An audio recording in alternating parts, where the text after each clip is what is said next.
বাংলাদেশের রাজনীতিতে ফ্যাসিস্ট আওয়ামী লীগ, তাদের সহযোগী দোসর সিপিবি এবং যারা সচরাচর নিজেদেরকে মুক্তিযুদ্ধের পক্ষের শক্তি বলে দাবি করে, যেমন ধরেন সুলতানা কামাল চক্রবর্তী, মতি মাহফুজ, রেহমান সোবহান, জাফর ইকবাল, ধ্বজভঙ্গ বুড়া, জেরাই খান পান্না, ফজু পাগলা, বিরানি আলম, মুরগি কবির, তারপরে ব্যাংক ডাকাত মুনতাসির মামুন ইত্যাদি ইত্যাদি ইত্যাদি, এরকম আরও অনেক আছে। এদের চেতনা ব্যবসার একটা মূল উপাদান বা বয়ান হইতেছে 1971 সালে পাকিস্তানি আর্মি 9 মাসে, মানে মার্চ থেকে ডিসেম্বর পর্যন্ত বাংলাদেশে একটা জেনোসাইড বা গণহত্যা করেছে এবং সেই জেনোসাইডে 30 লক্ষ মানুষ শহীদ হয়েছে।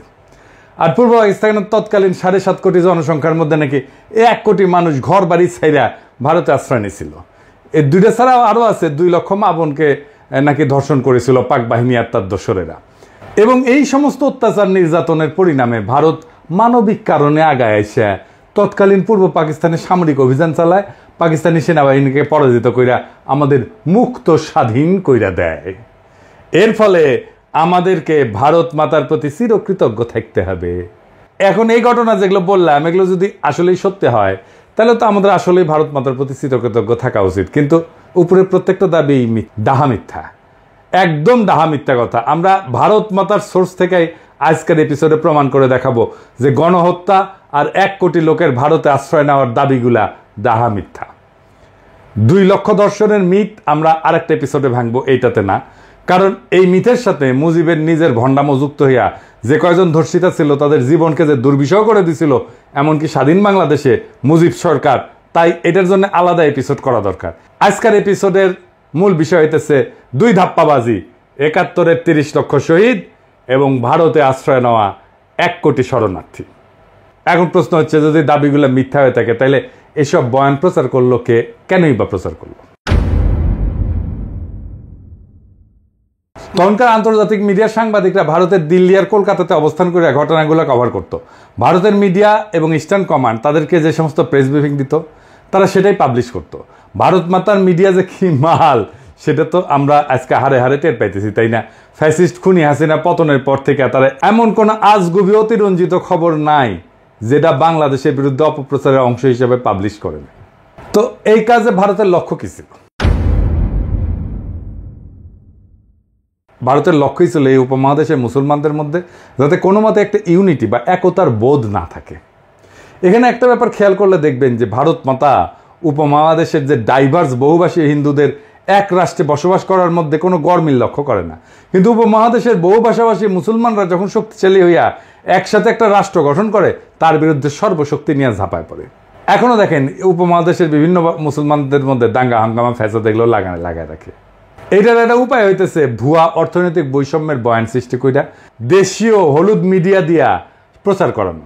বাংলাদেশি মুসলমানদের পাকিস্তানি মুসলমানদের ঘৃণা করতে শেখানো, পাঞ্জাবি মুসলমানদের ঘৃণা করতে শেখানো, বেলুচ মুসলমানদের ঘৃণা করতে শেখানো, এমনকি তাদের ভাষা উর্দুকে ঘৃণা করতে শেখানো। এখনো দেখবেন যে বিপদগ্রস্ত জাতি যারা একটা গণহত্যা থেকে পালায় বেঁচে বাংলাদেশে আশ্রয় নিছে, সেই রোহিঙ্গা জনগোষ্ঠী, রোহিঙ্গা মুসলমানদের বিরুদ্ধে ঘৃণা ছড়ানি, এটা চেতনাজীবীদের একটা অন্যতম প্রধান কাজ। আমরা আগের এপিসোডগুলোতে এইসব নিয়ে বিস্তারিত আলোচনা করছি। আর একটা গুরুত্বপূর্ণ প্রোপাগান্ডার কৌশল ছিল আজগুবি কাল্পনিক একটা অত্যন্ত অতিরঞ্জিত অবাস্তব নিহতের সংখ্যা ছড়ানো, যাতে মুসলমানদের মধ্যে চির দুশ্মনী আর ঘৃণা বজায় থাকে, মুসলমানরা যেন একে অপরকে ঘৃণা করে। বাস্তবে ভারতের এই কৌশল কাজও করেছে। আপনারা লক্ষ্য করলে দেখবেন 1971-এর চেতনাজীবীদের মতো ইসলামোফোব, ইসলাম বিদ্বেষী খুব বিরল দুনিয়াতে। যতগুলো ইসলামোফোব আছে সব কয়টা শতকরা 100% ভারতের 5 দালাল এবং আওয়ামী লীগের 71-এর চেতনাজীবী। এরা সবসময় 30 লক্ষের জেনোসাইড, 1 কোটি শরণার্থী এইসব ব্যাপারে বয়ান টেনে না পরিবেশ ঘোলা করে সময় অসময়। আওয়ামী লীগের বাইসে থাকার অক্সিজেনে হইতেছে এই বয়ানগুলা। এই বয়ানগুলা দেশের মানুষের মন থেকে জয় বাংলা হয়ে গেলে আওয়ামী লীগও মানুষের মন থেকে কর্পূরের মতো উবে যাবে। আজকে এই 2টা বয়ানকে চিরতরে জয় বাংলা করে দেওয়া হবে ইনশাল্লাহ। প্রথমে আসি 1971-এর যুদ্ধের সময় ভারতে আশ্রয় নেওয়া শরণার্থীদের ব্যাপারে। দাবি করা হয় 1 কোটি মানুষ পাকিস্তানি বাহিনীর আক্রমণে ঘরবাড়ি ছেড়া ভারতের শরণার্থী শিবিরে আশ্রয় নিয়েছিল। তো আওয়ামী লীগের নেতারা কিন্তু শরণার্থী শিবিরে আশ্রয় নেয় নাই। তারা দেশ থেকে পালানোর সময় বিভিন্ন ব্যাংকের ভল্ট ভেঙে ডাকাতি করে কোটি কোটি টাকা নিয়ে ইন্ডিয়া গেছিল। সেসব টাকা দিয়ে কলকাতাতে বাড়ি ভাড়া করে থাকতো, ফ্ল্যাট ভাড়া করে, আর মদ খাইতো, আর সোনা খাইতে কাটকা পাইতো। তো তখন পূর্ব পাকিস্তানের জনসংখ্যা ছিল 7.5 কোটি। বাংলাদেশের গ্রামের সংখ্যা 68,000-এর মতো, আমরা এটা জানি। 7.5 কোটি মানুষের মধ্যে 1 কোটি মানুষ নিজের ঘর বাড়ি ছেড়ে রোহিঙ্গা ফিলিস্তিনিদের মতো অন্য দেশে রিফিউজি হিসেবে আশ্রয় নেয়, এটা তো একটা ভয়াবহ ঘটনা। ভারত মাতাও এই সংখ্যা আন্তর্জাতিক মিডিয়াতে সেই সময় তাদের গণমাধ্যম দিয়ে প্রচার করাইছে। তাদের গণমাধ্যম কি জিনিস সেটা তো বুঝেনি। তো এটা করার পিছনে ভারতের একটা স্বার্থ ছিল। ভারত এই ব্যাপারে আন্তর্জাতিকভাবে প্রচার করিয়া আমেরিকা, ইউরোপের অন্যান্য দেশ থেকে খাদ্য, ওষুধ, সাহায্য, এগুলো অন্যান্য প্রয়োজনীয় সামগ্রিক গ্র্যান্ট হিসেবে আনতো। এখন শরণার্থীর সংখ্যা, রিফিউজির সংখ্যা যত বেশি দেখাবে, ভারতের লাভ তত বেশি। কারণ একজনের বিপরীতে যদি তারা 100 জনের হিসাব দেখায়, খাবার, টাকা ইত্যাদি নেয়, তাহলে বাকি 99 জনের টাকা খাবার নিজেরা পকেটস্থ করতে পারবে। এখন বলবেন একজনের বিপরীতে 100 জন দেখাচ্ছে, তার চেয়ে বেশি দেখাইছে, তার চেয়ে বেশি দেখাইছে, হিসাব আজকে দেখাই দেবো, আজকের ভিডিওতে দেখাই দেবো। বাস্তবে হয়েছেও তাই। আমি আপনাদেরকে একদম খোদ ভারতের রেসপন্সিবল মানুষের রেফারেন্সই দেখাতেছি। ভারতের এবং আওয়ামী লীগের অফিসিয়াল প্রোপাগান্ডার বিপরীতে আপনারা যদি আসল সংখ্যাটা শুনেন, তাহলে আপনারা চেয়ার থেকে পড়ে যাবেন এখনই। ভারতের সেনাবাহিনীর লেফটেন্যান্ট জেনারেল প্রেমনাথ হুন, লেফটেন্যান্ট জেনারেল, তার এক সাক্ষাৎকারে ভারতে আশ্রয় নেওয়া রিফিউজিদের আসল সংখ্যাটা বলছেন। জেনারেল হুন কিন্তু কোনো সুশীল বামপন্থী মানুষ না, উনি একজন কট্টর হিন্দুত্ববাদী, যিনি রিটায়ারমেন্টের পর শিবসেনাতে জয়েন করছিলেন, এখন এরপর বিজেপিতেও যোগ দিচ্ছেন। 1999 সালে ভারতের মিডিয়া রেডিফে ওনারা সাক্ষাৎকার নেয়। এডিটর সাহেব সাক্ষাৎকারটা পাশে দেখান, এই আপনারা সার্চ করে নিতে পারবেন। এই সাক্ষাৎকারে জেনারেল হুন 1971 সালে ভারতে আশ্রয় নেওয়া শরণার্থীদের আসল সংখ্যাটা প্রকাশ করছিলেন। সংখ্যাটা হইতেছে কত? শুইনা পড়ে যায় না, চেয়ার থেকে, চেয়ারে সিট বেল্ট বেঁধে নেন। 90,000। 90,000, ঠিকই শুনেছেন, 90,000। কই 1 কোটি আর কই 90,000। বাংলাদেশে গ্রামের সংখ্যা 68,000। বাংলাদেশের অধিকাংশ জনগোষ্ঠী, মেজরিটি সংখ্যক গ্রামের কেউই ভারতে গিয়ে আশ্রয় নেয় নাই। গ্রামের সীমিত সংখ্যক ব্যক্তি ভারতে গিয়ে আশ্রয় নিয়েছিল। এখন কাঁঠালরানী পতনের পরই তো ফ্যাসিস্ট আওয়ামী লীগের দুর্বৃত্তরা বিপ্লবী জনতার ধাওয়া খাইয়া প্রায় লাখখানেক দুর্বৃত্ত ভারতে গিয়ে আশ্রয় নিছে। কলকাতাত আওয়ামী লীগ আবার অফিস খুলিছে। আরো অনেক দুর্বৃত্ত পলাইতে গিয়ে বিপ্লবী জনতার হাতে ধরা গেছে। কালামানিক তো পলাইতে গিয়ে সর্বস্ব হারায় মনের দুঃখে কলা পাতের উপরে শুয়েছিল। 1971 সালে এখনকার চেয়ে কম সংখ্যক মানুষ ভারতে গিয়ে আশ্রয় নিয়েছিল। ভারত মাতা এবং আওয়ামী লীগের প্রোপাগান্ডা কিভাবে 90,000 1 কোটিতে রূপান্তরিত হয় দেখছেন। কাহিনী এখানে শেষ না। তৎকালীন পূর্ব পাকিস্তানে ভারতীয় মদতে আওয়ামী লীগের বিদ্রোহের ফলে দেশে আইন শৃঙ্খলা ব্যাপক অবনতি ঘটে। এর সাথে অবাঙালি মুসলমান হত্যা, ক্যান্টনমেন্টে আক্রমণ, এমনকি পাকিস্তানি আর্মিদেরকে খুন করা, এর জবাবে কাউন্টার ইনসার্জেন্সি অপারেশন ইত্যাদি কারণে আওয়ামী লীগের দুর্বৃত্ত ছাড়াও বেশ কিছু নিরীহ মানুষ ভারতে আশ্রয় নিতে বাধ্য হয়। আমার পরিবারও ভারতে আশ্রয় নিয়েছিল। তৎকালীন পাকিস্তান সরকার একটা পলিসি ছিল না যে পূর্ব পাকিস্তানের মানুষকে রিফিউজি বানায় ভারতে পাঠায় দেওয়া। এটা আমরা কিভাবে জানি? কারণ পাকিস্তান সরকার ভারতে আশ্রয় নেওয়া রিফিউজিদের দেশে ফিরে আসার জন্য আহ্বান জানাইছিল। এমনকি শরণার্থীদের দেশে ফিরে আসলে তাদের রিসেপশন করার জন্য সীমান্তে অভ্যর্থনা কমিটির ব্যবস্থা করছিল। কিন্তু ভারতে আশ্রয় নেওয়া শরণার্থীরা ভারতের ক্যাম্পে মানবেতর জীবনযাপন করার বদলে দেশে ফিরে না আসে, এই জন্য ইন্ডিয়া আর আওয়ামী লীগ শরণার্থীদের প্রত্যাবর্তনকে স্যাবোটাজ করে। শরণার্থীরা সবাই দেশে ফিরে আসলে তো ভারতের বাটপাড়ি মাঠে মারা যাবে। গভর্নর টিক্কা খান যেদিন সীমান্তে ফিরে আসা শরণার্থীদের রিসেপশন করার জন্য অভ্যর্থনা কমিটিতে যায়, তখন লীগের গুন্ডারা সেই রাস্তা দিয়ে শরণার্থীরা যে বাস আসবে সেই রাস্তার মধ্যে মাইন পুঁতে রাখে। এর ফলে প্রত্যাবর্তনরত শরণার্থীদের বাস মাইনের উপরে পড়া বিস্ফোরণে উইরা যায়, যাত্রী সমত সবাই মারা যায়। দেখেন, রেফারেন্স আছে। এই লেভেলের সাইকোপ্যাথেরা মায়ানমার রোহিঙ্গাদের বিতরণ কইরা তাদের ফেরত নিতে অস্বীকৃতি জানাচ্ছে। কোনোভাবেই তারা রোহিঙ্গাদের ফেরত নেবে না। ইসরায়েলিরা ফিলিস্তিনিদেরকে বিতরণ কইরা তাদের ফিরে আসার সমস্ত পথ বন্ধ করে দিছে। ইসরায়েল কোনোভাবেই ফিলিস্তিনিদের রাইট টু রিটার্ন এটা অ্যাকনোলেজই করে না। পাকিস্তান সরকার এর ঠিক উল্টা পলিসি নিয়েছিল এবং ভারতে যাওয়া সমস্ত রিফিউজিকে দেশে ফিরে আসার আহ্বান জানায়। এমনকি সেপ্টেম্বর মাসে ইয়াহিয়া খান পূর্ব পাকিস্তানের সমস্ত বিদ্রোহীদের সাধারণ ক্ষমা ঘোষণা করে, যাতে তারা নির্ভয়ে দেশে ফিরে আসতে পারে। এইটা তো গেল ভারতের তথাকথিত 1 কোটি রিফিউজির কাহিনী। এইবার আসি দ্বিতীয় বিষয়ে, সবচেয়ে বড় বিষয়, 30 লাখ শহীদ। বিএনপি তাদের যে 31 দফা দিছে, সেখানে 22 নম্বর দফা এই ব্যাপারে তারা একটা প্রতিজ্ঞা করেছে। কি আছে সেখানে আসেন দেখা যায়। অনেকগুলো দাবির মধ্যে এটা বলছে যে 71 সালে নিহত হওয়া মানুষের সংখ্যা এক্সটেন্সিভ সার্ভে করে বের করবে। তো এক্সটেন্সিভ সার্ভে কে করবে, কিভাবে করবে, সেটা পদ্ধতিগত স্বচ্ছতা কতটুকু থাকবে, এমস্ত ব্যাপারে একটু পরে আসতেছি। এর আগে 2015 সালের ডিসেম্বর মাসে বেগম খালেদা জিয়া এই ব্যাপারে একটা বক্তব্য দিয়েছিলেন। সেটা শুনে আওয়ামী লীগ আর সিপিবি বামদের মাথা খারাপ হয়ে গেছিল, চিল্লাপাল্লা শুরু করছিল। পারলে ওই দিনই খালেদা জিয়াকে জেলে নিয়ে যায়। খালেদা জিয়া বলছিলেন যে মুক্তিযুদ্ধে শহীদদের সংখ্যা নিয়ে বিতর্ক আছে, দেখেন এবং এডিটর সাহেব কথাটা শুনায় দেন। আজকে বলা হয় যে 1 লক্ষ লোক শহীদ হয়েছে, এইটা নিয়েও অনেক বিতর্ক আছে যে আসলে কত শহীদ হয়েছে মুক্তিযুদ্ধের সময়, এটা নিয়েও বিতর্ক আছে, নানা বই চিন্তাবাদী। এখনো অনেকেই বলে, এমনকি যারা আওয়ামী লীগ বিরোধী তারাও বলে যে 71 সালে মুক্তিযুদ্ধ শেষে সোহরাওয়ার্দীর বডিগার্ড যখন 10ই জানুয়ারি 9 মাস পশ্চিম পাকিস্তান থেকে বাংলাদেশে ফিরে আসে, তখন সে এক বিদেশি সাংবাদিককে নিহতের সংখ্যা 3 লাখ বলতে গিয়ে ইংরেজিতে ভুলে 3 মিলিয়ন বলে। এরপর একবার বলে ফেলার পর সেটা বারবার রিপিট করতে করতে আন্তর্জাতিক মিডিয়াও আনক্রিটিক্যালি কোনো যাচাই বাছাই ছাড়াই সেই সংখ্যা বিভিন্ন জায়গায় কপি পেস্ট করে প্রিন্ট করে প্রচার করতে থাকে। এখন এইটা সাংবাদিকতা পেশার একটা কমন বৈশিষ্ট্য যে সাংবাদিকরা এক জায়গায় পাবলিশ হওয়া রিপোর্ট কপি পেস্ট করে নিজেদের মধ্যে পাবলিশ করতে থাকে। আসল ইনভেস্টিগেটিভ সাংবাদিকরা ব্লাইন্ডলি কোনো রিপোর্ট কপি পেস্টের এই অভ্যাস ফলো করে না, সেই ব্যাপারে তদন্ত করে দেখে। এটা খালি বাংলাদেশে না, আমেরিকা সহ পাশ্চাত্যের মিডিয়াতেও হয়। ইনভেস্টিগেটিভ জার্নালিজমের আইকন ওয়াগারের পথ বালক না, ওয়াগারের পথ বালক না, এগুলো আইকন, মেলা আইকন আছে। সেমর হার্স নামে একজন বিখ্যাত ইনভেস্টিগেটিভ জার্নালিজমের আইকন আছে, এ ব্যাপারে অনেক লিখছেন এবং তার গ্রাউন্ড ব্রেকিং সব ইনভেস্টিগেশন রিপোর্ট যেগুলো সবগুলো মেজর নিউজ মিডিয়ায় আলসেমি করে কপি পেস্ট করে অসংখ্য বয়ানকে তথ্য প্রমাণ সহ রিপিউট করছে। এখন যারা বলে সোহরাওয়ার্দীর বডিগার্ড 3 লাখ বলতে গিয়ে 30 লাখ বলছে, তারা ওই 3 লাখ সংখ্যাটাই বা কোন সার্ভের ভিত্তিতে পাইছে? যদি এটা জিজ্ঞেস করেন এই ব্যাপারে কোনো জবাব পাবেন না। ঘুরে ফিরে কিছু পেপারে কপি পেস্ট করে কিছু আর্টিকেল বড় জোর দেখাবে, যেসব আর্টিকেলে কোথাও কোনো ধরনের ফিল্ড সার্ভের কোনো রেফারেন্স থাকে না। এখন এটা মানলাম যে সোহরাওয়ার্দীর বডিগার্ড মূর্খতা ছিল, তো কয়েকবার ফেল করে ক্লাস 10 পাস করছে, ম্যাট্রিক পরীক্ষায় নকল করে পাস করতো আর অন্যদেরকেও নকল করতে উৎসাহ দিত। সে লাখকে ইংরেজিতে মিলিয়ন বলছে। এখন প্রশ্ন হচ্ছে 3 লাখ সংখ্যাটাও তো 30 লাখের মতোই ভিত্তিহীন, বাইরে একটা সংখ্যা। যারা এই সংখ্যা প্রচার করে তারাও তো আজগুবি একটা সংখ্যা প্রচার করে। এবার আসেন আসল সংখ্যা কত ছিল সেটা বের করা যাক। আস্তে আস্তে সব রেফারেন্স দেখাইতেছি, এবার আপনারা চেয়ার থেকে মাটিতে পড়ে যাবেন, হ্যাঁ, অথবা আপনাদের সোয়াল খুলে ঝুলে পড়বে। আসেন দেখি সেটা। প্রথমত 3 লাখ সংখ্যা নিয়ে একটা রেফারেন্স দেখাই। 71 সাল নিয়ে সবচেয়ে বেশি স্কলারলি বই হইতেছে লিসন আর রোজের। বইয়ের নাম হইতেছে war and secession, Pakistan, India and the creation of Bangladesh. 1991 সালে পাবলিশ হয় বইটা।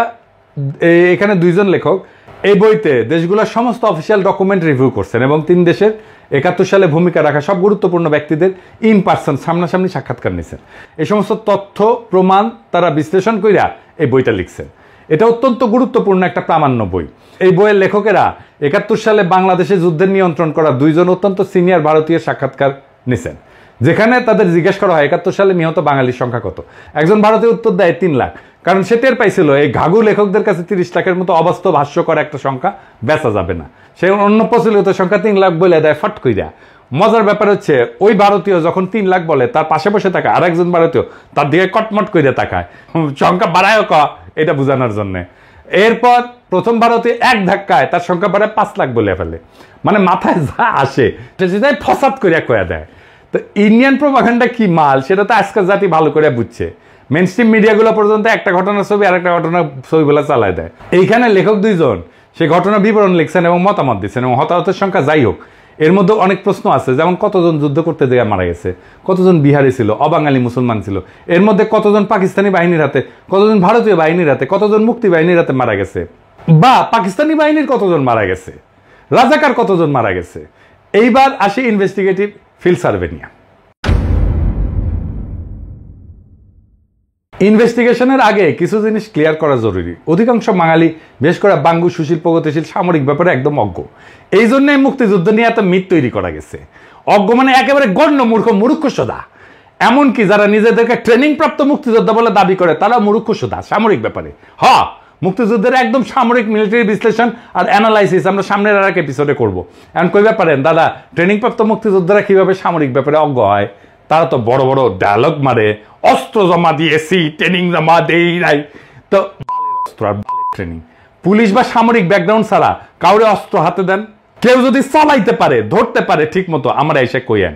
পুলিশ, মিলিটারি বা ইপিআর ব্যাকগ্রাউন্ডের মুক্তিযোদ্ধাদের বাইরে সকল মুক্তিযোদ্ধাদের যে কত বেইজ্জত করছি তার হিসাব নাই। আমার লগে বসাই দিয়েন, লাইভে আমি আজকে চ্যালেঞ্জ দিতেছি, আমি প্রমাণ করে দিব ওই অস্ত্রই ধরে নাই। আমি ওদের কি জিজ্ঞাসা জানেন, কি অস্ত্র ইউজ করতেন, কত ক্যালিবারের বুলেট ইউজ করতেন, ব্যারেল লেংথ কত, ব্যারেল লেংথ কইতে পারলে জিজ্ঞাইতাম কি কামে ইউজ করতেন, অ্যাকশন কি, বোল্ট পাম্প না সেমি অটো না ফুল অটো, রেট অফ ফায়ার কত, ইফেক্টিভ রেঞ্জ কত, ম্যাগাজিন ক্যাপাসিটি কত, এখানে কাট হয়ে যাবে। আমার সাথে লাইভে আসেন, কোন মুক্তিযোদ্ধা বেড়া আছেন আমার সাথে লাইভে আসেন। বাংলাদেশের সব টিভি চ্যানেলকে বললাম আমার লাইভ প্রচার করবেন।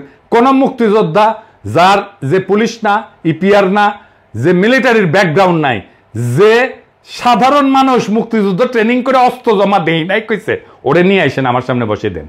অস্ত্র ধরে নাই ওটা আমি প্রমাণ করে দেবো। ইন্ডিয়া যাদেরকে কি ট্রেনিং দিছিল সেটা আমি ইন্ডিয়ান জেনারেলদের বই থেকে রেফারেন্স দিয়ে দেখাইতেছি। ইস্টার্ন কমান্ডের chief of staff general Jacob তার বইতে কি লিখছে দেখেন। উনি বলছেন যে একদম আনট্রেন্ড, সামরিক ব্যাপারে পরিচিতি নেই এরকম মানুষদের মুক্তিবাহিনীতে এনরোল করা হইতো। এদেরকে প্রপার ট্রেনিং দিয়ে কার্যকর করতে কমপক্ষে 3 মাসের ট্রেনিং দেওয়া লাগতো। সেইখানে তাড়াহুড়া করে 3 থেকে 4 সপ্তাহে ভুগি ঝুগি কিছু ট্রেনিং দিয়ে ছেড়ে দেওয়া হইতো। এর ফলে এদের কার্যকারিতা সীমাবদ্ধ ছিল।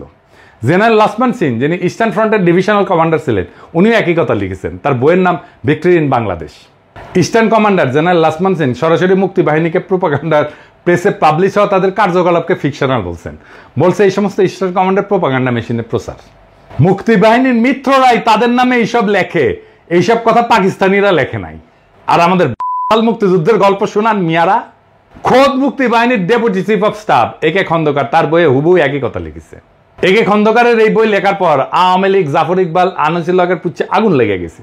তার এডিট করতে হয়েছে বই, টেক্সট চেঞ্জ করতে হয়েছিল। 1971 সালের 18 সেপ্টেম্বর বিলাতের দ্য গার্ডিয়ান পত্রিকার একটা আর্টিকেল প্রকাশিত হয়, big brother goes to war. লেখক শাস্তিব্রত একজন ব্রিটিশ বংশোদ্ভূত ভারতীয় বাঙালি সাংবাদিক, যিনি ত্রিপুরাতে ভারতীয় ট্রেনিং শিবির ঘুরে দেখে এসে সেখানে মুক্তিবাহিনীর ট্রেনিং নিয়ে একটা রিপোর্ট করে। রিপোর্টে এটাও লেখা আছে এই রিপোর্ট যদি ভারত থেকে করতো তাকে ভারতে গ্রেপ্তার করতো। 19 সেপ্টেম্বর মাসে আগরতলাতে একটা ক্যাম্পে মুক্তিবাহিনীর ভলান্টিয়ারদের সাথে কথা বলে জানতে পারেন সেখানে 200 জনের ভলান্টিয়ারদের মধ্যে মাত্র 6 জনকে সামান্য কিছু ট্রেনিং দেওয়া হয়েছে এবং মাত্র 3 জন কোনো একটা অপারেশনে অংশ নিছে। সব অপারেশনে যেমন বীজ ধ্বংস করে এরকম কাজে ইন্ডিয়ানরা কিন্তু নিজে করতো। আমি বলতেছি, লিখে দিচ্ছি, ইন্ডিয়ানরা নিজে করতো। মুক্তিবাহিনীর নিজেদের সদস্যদের মতে তারা বড় জোর একটা গ্রেনেড নিক্ষেপ করছে। এবার একটা মজার ভিডিও দেখেন মুক্তিবাহিনীর সাথে ভারতীয় ইনস্ট্রাক্টররা কিরকম ব্যবহার করতো। এদিকে সে দেখে দেন। এটাকে টানো, বাজিতে রাখ, টানো, হ্যাঁ, বাস বাস, টাইগার হাত, হ্যাঁ, এর হচ্ছে দূরের দুশ্মনের জন্য, দূরের দুশ্মনের জন্য। কি হয়েছে? চলো শীষ লাগাও, ঠিক জগো সামনে, ডানে শত্রু, পিছনে শত্রু, ডানে শত্রু, পিছনে শত্রু, বাঁ শত্রু, পিছনে শত্রু, ডানে শত্রু, পিছনে শত্রু। এই হচ্ছে জাফর ইকবাল, হুমায়ুন আহমেদ, আনিসুল হকের তৈরি করা মিথিক্যাল মুক্তিবাহিনীর আসল হাল। আর এটা নিয়ে ফজু পাগলা ধ্বজভঙ্গ বুড়া জেরে খান পান্না এসব শোনা গেছে মুক্তিযোদ্ধার মতো লাফালাফি।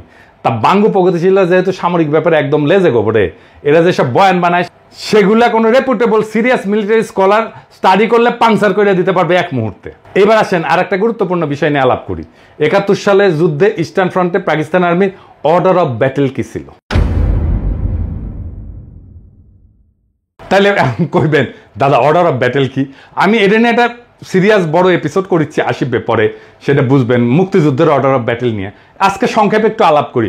অর্ডার অফ ব্যাটেল হইতেছে একটা যুদ্ধে দুই পক্ষের মধ্যে কার কয়টা ইউনিট অংশ নিয়েছে, কোন ইউনিট কিরকম, সেটার একটা লিস্টই, তালিকা আর কি। যেমন দ্বিতীয় বিশ্বযুদ্ধে 1941 সালে জার্মানি যখন সোভিয়েত ইউনিয়নে হামলা করে সেটার নাম দিয়েছিল অপারেশন বারবারোসা। সেই অপারেশন বারবারোসা ছিল ব্যাপক একটা অভিযান, মিলিটারি ইতিহাসের সবচেয়ে বড় অভিযানগুলোর মধ্যে একটা। সেইখানে জার্মান পক্ষে 141টা ডিভিশন অংশ নেয়। মাথায় রাখবেন 141টা ডিভিশন, 141টা ডিভিশন অংশ নেয়। সোভিয়েত পক্ষে জার্মানির এস্টিমেট ছিল 213টা ডিভিশন, একটা ডিভিশন প্রায় 15 থেকে 16,000 সৈন্য থাকে। 1971 সালে ইস্টার্ন ফ্রন্টে পাকিস্তান আর্মির অর্ডার অফ ব্যাটেল কি ছিল জানেন? ডিভিশন ছিল কয়টা জানেন? 3টা, মাত্র 3টা। 14 ডিভিশন, 16 ডিভিশন আর 9 ডিভিশন। 14 ডিভিশন আগে থেকেই ছিল, মার্চের শেষ দিকে এপ্রিল মাসে পশ্চিম পাকিস্তান থেকে অতিরিক্ত 16 আর 9 ডিভিশন আসে ইস্টার্ন ফ্রন্টে। এই দুইটা ডিভিশন তাদের ভারী অস্ত্র মানে ভারী কামান টামান এগুলো পশ্চিম পাকিস্তানে রেখে আসে। তারা খালি লাইট উইপন্স মানে হালকা অস্ত্র মোটর এগুলো নিয়ে আসে। সামরিক পরিভাষায় ইস্টার্ন ফ্রন্টে তো আসলে ওয়ার ছিল না, যুদ্ধ ছিল না, এটা ছিল কাউন্টার ইনসার্জেন্সি অপারেশন। ভারত মাতা 1984 সালে পাঞ্জাবে যে অপারেশন ব্লুস্টার করছে না, ওই যে শিখ মন্দির দখল করার সময়, এটাও কাউন্টার ইনসার্জেন্সি অপারেশন ছিল। সেখানে খালি এক অমৃতসরে স্বর্ণ মন্দিরে হামলা করতে ভারতীয় সেনাবাহিনী 3টা ডিভিশন ব্যবহার করছিল। 60-এর দশকের শেষ আর 70 দশকে অ্যান্টি নকশাল অপারেশনে ভারতীয় আর্মির পুরা ইস্টার্ন কমান্ড, যেটা আসলে পাকিস্তানের সাথে যুদ্ধ করছে, সেটাকে ইউজ করেছিল। সেটাও একটা কাউন্টার ইনসার্জেন্সি অপারেশন ছিল। এছাড়া ইরাক আর আফগানিস্তান যুদ্ধের প্রথম পর্যায়ে শেষ হওয়ার পরে আমেরিকান বাহিনী কাউন্টার ইনসার্জেন্সি অপারেশনই করছিল ওইখানে। ভিয়েতনাম যুদ্ধ আমেরিকা মূলত কাউন্টার ইনসার্জেন্সি অপারেশন করছে। এখন দ্বিতীয় বিশ্বযুদ্ধের সময় জার্মানি যে ইহুদিদের বিরুদ্ধে হলোকাস্ট করেছিল না, সেখানে 1941 থেকে 1945 এই 5 বছরে 60 লাখ ইহুদি মারা যায়। আমরা আগেই দেখেছি যে জার্মানরা খালি ইস্টার্ন ফ্রন্টেই 141টা ডিভিশন ডেপ্লয় করছিল অপারেশন বারবারাসেতে। ইউরোপের অন্য দেশগুলোতে জার্মানির আরও 60টা ডিভিশনের মতো সৈন্য ছিল। জার্মানরা সমগ্র ইউরোপ থেকে ইন্ডাস্ট্রিয়াল স্কেলে ইহুদিদের রেজিস্টার করে ট্রেনে করে নিয়ে এসে কনসেন্ট্রেশন ক্যাম্পে জড়ো কইরা সেখান থেকে বিশাল বিশাল গ্যাস চেম্বারে ঢুকায় ব্যাস আকারে ইহুদিদের মেয়েরা বিশাল ইন্ডাস্ট্রিয়াল ফার্নেসে তাদের মৃতদেহ পুড়ায় ফেলতো। জার্মানরা জাতি হিসেবে হাইলি এফিসিয়েন্ট জাতি। জার্মানি তখন প্রথম বিশ্বের একটা ইন্ডাস্ট্রিয়াল দেশ ছিল, যাদের লজিস্টিক্যাল ক্যাপাবিলিটি ট্রিমেন্ডাস ছিল। এত এত মানুষ, সৈন্য, রসদ, এফিসিয়েন্সি মুভ করানো চারটেখানি কথা না। তাও এত এফিসিয়েন্ট ইন্ডাস্ট্রিয়াল একটা জাতি 5 বছরে শত শত ডিভিশন সৈন্য আর তাদের ট্রিমেন্ডাস ইন্ডাস্ট্রিয়াল লজিস্টিক্স ক্যাপাসিটি ব্যবহার করে সারা ইউরোপ খুঁজে খুঁজে মাত্র 60 লাখ ইহুদি মারতে পারলো। আর পাকিস্তানের মতো একটা তৃতীয় বিশ্বের দেশ মাত্র 9 মাসের কাউন্টার ইনসার্জেন্সি অপারেশনে মাত্র 3টা ডিভিশন ব্যবহার করিয়া, কোনো বিশাল বিশাল গ্যাস চেম্বার, ইন্ডাস্ট্রিয়াল চুল্লি ব্যবহার না করিয়া 30 লাখ লোক মাইরা ফেলাইলো এবং লুকায় ফেলাইলো। গাঞ্জা না খাইলে নাকি প্রগতিশীল হওয়া যায় না। তো গাঞ্জার এই নৌকা কোন পাহাড়তলিতে নিছিল দেখেছেন?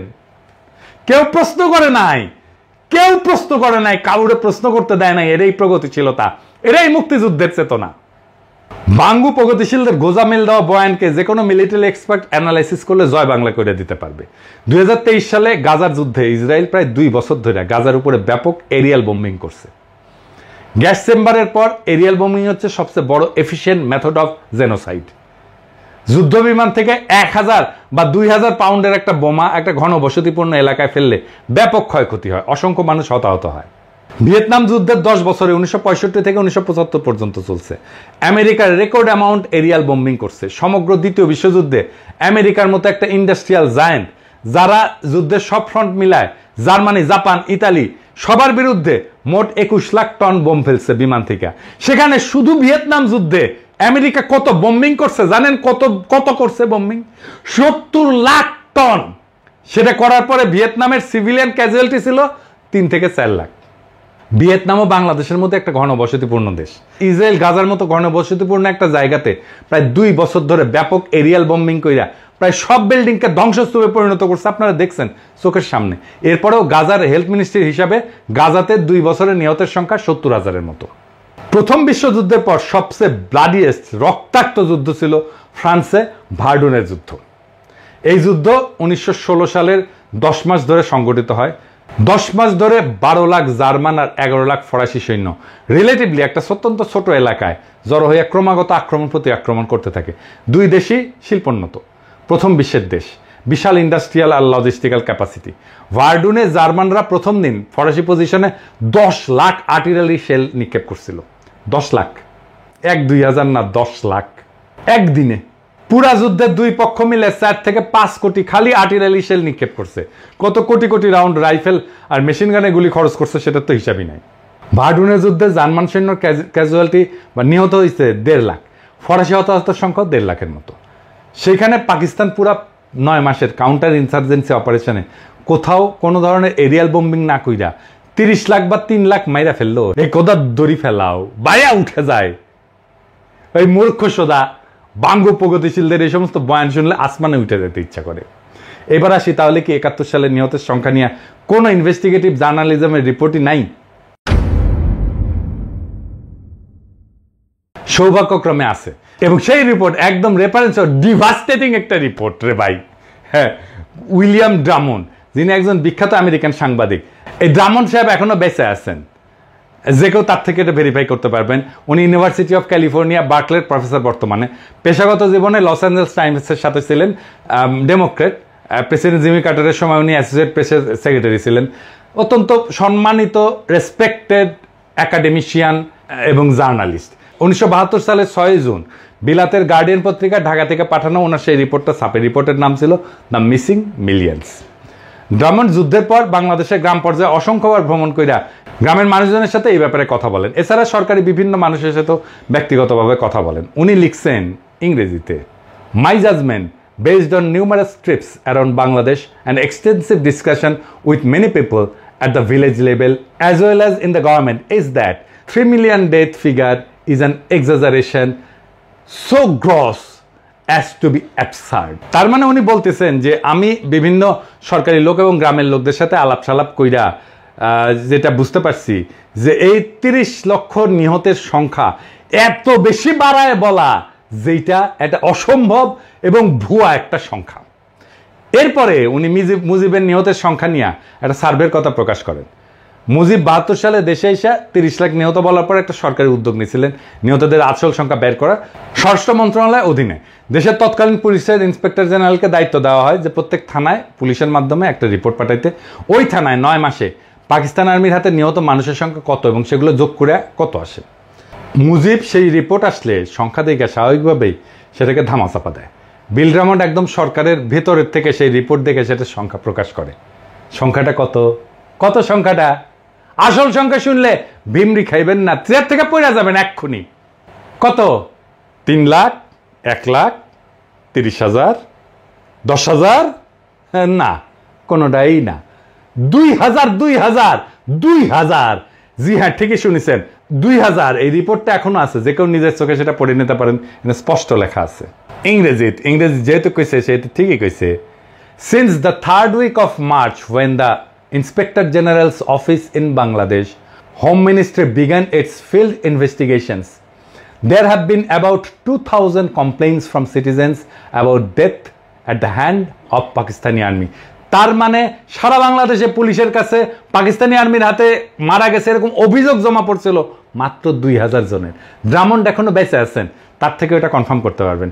এখন তাইলে আমাদের করণীয় কি? কিভাবে আমরা আজকে বর্তমানে একটা ডিটেল কম্প্রিহেন্সিভ ফিল্ড সার্ভে করে এই ব্যাপারে চিরতরে মীমাংসা করে আওয়ামী লীগের জন্মের মতো জয় বাংলা করতে পারি?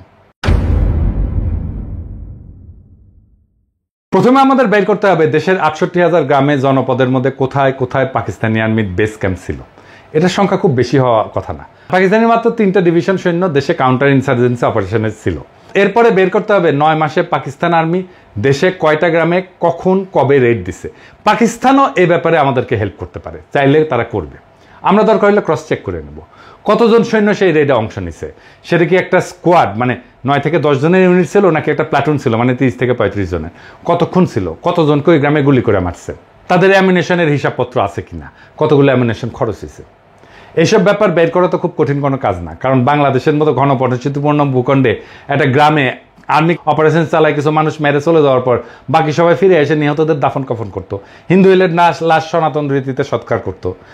আই উইটনেস এবং সার্ভাইভারদের কাছ থেকে একদম পিন পয়েন্ট নিহতের সংখ্যা নিয়ে 9 মাসে সবগুলো এলাকার নামের পাশে নিহতের সংখ্যা লিখে যোগ করে মোট সংখ্যা বের করা খুব কঠিন কিছু কাজ কি না, করো না। কিন্তু এটা করবে না কেন? কারণ এই যে ফাপড় নেওয়া এটা তো ফাঁস হয়ে যাবে, মিথ্যা কথা ফাঁস হয়ে যাবে। এই কাজ এখনো করা সম্ভব, কারণ 71 সালে জীবিত প্রাপ্তবয়স্ক বহু মানুষ এখনো জীবিত আছে। এরকম রেড প্রত্যেক গ্রামে তো হয় নাই। দেশে 68,000 গ্রামের মধ্যে অতি অল্প সংখ্যক গ্রামেই হয়েছে। তার উপরে এক গ্রামে বড় জোর একবার কি 2বার এরকম রেড হয়েছে। পুরো ব্যাপারটায় একটা ক্রোনোলজিক্যাল রিকনস্ট্রাকশন করতে হবে। ক্রোনোলজিক্যাল রিকনস্ট্রাকশন মানে দিন, সময়, সপ্তাহ অনুযায়ী পুরো 9 মাসের ঘটনাকে রিকনস্ট্রাক্ট করা এইভাবে সম্ভব। এটা করা হইলে কমন সেন্সার ইনভেস্টিগেটিভ সব রিপোর্ট অনুসারে পাকিস্তান আর্মির কাউন্টার ইনসার্জেন্সির আসলে নিহতের সংখ্যা কয়েক হাজারে নেমে আসবে, আমি শিওর।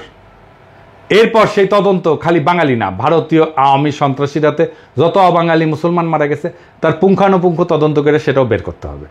দুটো সংখ্যায় কম্পেয়ার করে ঠিক করা হবে কে আগে কার কাছে মাছ দেবে। এই তদন্ত শেষ হওয়ার আগে কেউ কারো কাছে ক্ষমা চাওয়ার প্রশ্নই ওঠে না। পররাষ্ট্র সচিব জসিম খুব লাফাইছিল পাকিস্তানে ক্ষমা চাওয়া নিয়ে। আবার পাকিস্তানের টিম আসতেছে, এবার ক্ষমা চাওয়া তাহলে এই আলাপ যে তুলবে না তার পাশার ফালস আমরা সব উঠায় ফেলা হবে যদি বেশি ফালাফালি করে, বাটাম একেবারে খুলে ফেলাম এবার যদি কেউ এই আলাপটা তোলে। একবার যদি মুক্তিযুদ্ধের চেতনার কুর করে নিয়ে ওঠে তাদের, বিএনপি যেহেতু তাদের 31 দফার মধ্যে এই পয়েন্ট ইনক্লুড করছে, আল্লাহ চায় তো ভবিষ্যতে যদি তারা নির্বাচনে জিতে ক্ষমতায় আসে, চান্স যদিও কম, যাই হোক, হ্যাঁ, তাহলে এইটা বাস্তবায়ন করুক। তারা কিভাবে বাস্তবায়ন করবে? যদি কোনো আমলা বা সচিবকে দিয়ে এটা কমিটি বানায়, দায় সারা অস্বচ্ছ তদন্ত চালায় রিপোর্ট দেয়, সেটা অবশ্যই আমরা প্রত্যাখ্যান করব। এখন বিএনপিতেও তো চেতনাজীবীতে ভৈরা শেষ, তার মধ্যে সব চেতনার দালালরা ঢুকে বসে আছে। যদি কোনো সুশীল বিএনপি বুদ্ধিজীবী চেতনাজীবী ধরিয়ে না কমিটি বানানো হয়, সেটাও আমরা প্রত্যাখ্যান করব। এই ব্যাপারে সবচেয়ে বেশি গুরুত্বপূর্ণ যেটা, সেটা হচ্ছে ফিল্ড ইনভেস্টিগেশনের স্বচ্ছতা। বাংলাদেশের আমলা, বিশ্ববিদ্যালয়, শিক্ষক, এইসবের যা হজবরল অবস্থা, তাদের দিয়ে এই ম্যাগনিটিউডের কোনো কাজ স্বচ্ছভাবে দ্রুত এফিসিয়েন্টলি করার প্রশ্নই ওঠে না। ওই এফিসিয়েন্সি বাংলাদেশের নাই এখন। এটার জন্য একমাত্র সমাধান হচ্ছে একটা ওয়েল রেসপেক্টেড আন্তর্জাতিক কমিশনকে বাংলাদেশে ডেকে আনা, তাদের দিয়ে ফিল্ড সার্ভে করা, ইনভেস্টিগেশন করানো। কারা থাকবে সেই কমিশনে? সেখানে সামরিক যুদ্ধ, মিলিটারি অপারেশনের ব্যাপারে অভিজ্ঞ, একটা অপারেশন ডিটেলস বর্ণনা শুনে সেখানে কীরকম ক্যাজুয়ালিটি হয়, সার্ভাইভার আই উইটনেসদের সাথে কথা বইলা আসল ঘটনা রিকনস্ট্রাক্ট করতে পারে এরকম লোক। এই সমস্ত ব্যাপারে যারা এক্সপার্ট, তারাই সেই কমিশনে থাকবে। এখন প্রশ্ন করতে পারেন কে কে এই সমস্ত ব্যাপারে expert?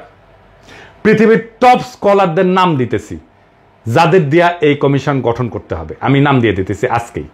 Professor Geoffrey Wawro, university of north টেক্সাসের সামরিক ইতিহাসের অধ্যাপক এবং ইউএনটি মিলিটারি হিস্ট্রি সেন্টারের পরিচালক।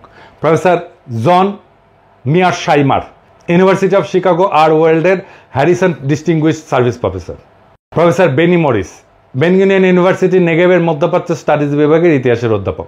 প্রফেসর উইলিয়াম ড্রামন্ড, যার কথা আগে বলছি, UC Berkeley graduate school of জার্নালিজমের সাংবাদিকতার অধ্যাপক। Professor Christopher Andrew, university of কেমব্রিজের আধুনিক এবং সমসাময়িক ইতিহাসের এমিরেটাস অধ্যাপক। প্রফেসর টম নিকলস, অবসরপ্রাপ্ত স্ট্র্যাটেজি অধ্যাপক, ইউএস নেভাল ওয়ার কলেজ। এরা প্রত্যেকেই তাদের ফিল্ডের টপ স্কলারদের মধ্যে একজন। প্রত্যেকের একাডেমিক আর রিসার্চ ইন্টিগ্রিটি আনকোয়েশ্চেনেবল। এরা যৌথভাবে কোনো তদন্তের ওপিনিয়ন দিলে সেটা সমস্ত আন্তর্জাতিক গণমাধ্যম, যেমন ধরেন নিউ ইয়র্ক টাইমস বলেন, গার্ডিয়ান বলেন, ওয়াল স্ট্রিট জার্নাল বলেন, ওয়াশিংটন পোস্ট বলেন, দ্য টেলিগ্রাফ বলেন, লোমন্দ বলেন, সবাই সেটা বড় করে হেডলাইন নিয়ে ছাপবে এবং পজিটিভ রিভিউ দিবে। এদের ফিল্ডে করা কাজকে আন্তর্জাতিক মহলে ভারত আওয়ামী মার্কা ছাত্রী বাদে আর কেউ প্রশ্নই তুলবে না। এইভাবে যদি একটা স্বচ্ছ ট্রান্সপারেন্ট আন্তর্জাতিক স্কলারদের নিয়ে গঠিত কমিশন দেওয়া তদন্ত করানো হয়, সেটা ভারতীয় আওয়ামী বয়ানের ধুতির কাঁচা টাইনা খুলে দেবে। ভারত আওয়ামী লীগ বয়ান যেটা সৃষ্টি করা হয়েছিল উপমহাদেশের মুসলমানদের মধ্যে যাতে আজীবন শত্রুতা তিক্ততা বজায় থাকে, যাতে তারা কখনো একতাবদ্ধ হইয়া এই অঞ্চলের ভারতীয় আগ্রাসন মোকাবেলা করতে না পারে, সেটা চিরতরে জয় বাংলা হইয়া যাবে। ভারত মাতা আওয়ামী লীগ আর তাদের বয়ান নতুন বাংলাদেশের ইতিহাসে আস্থা করে নিক্ষেপিত হবে। নতুন বাংলাদেশকে এই সত্যভিত্তিক ইতিহাসেই শক্তি দেবে, যেখানে মিথ্যার স্থান হবে না, আর সত্যের উপরে জনগণের আস্থা হবে আগ্রাসন প্রতিরোধের সবচেয়ে বড় অস্ত্র। ইনশাআল্লাহ জয় হবে সত্যের, আর ইতিহাস লেখা হবে। এই প্রজন্ম মিথ্যার শিকল ভেঙে সত্যকে মুক্ত করছিল, আবার সেই সত্যকে সে মুক্ত করবে। ইনকিলাব জিন্দাবাদ।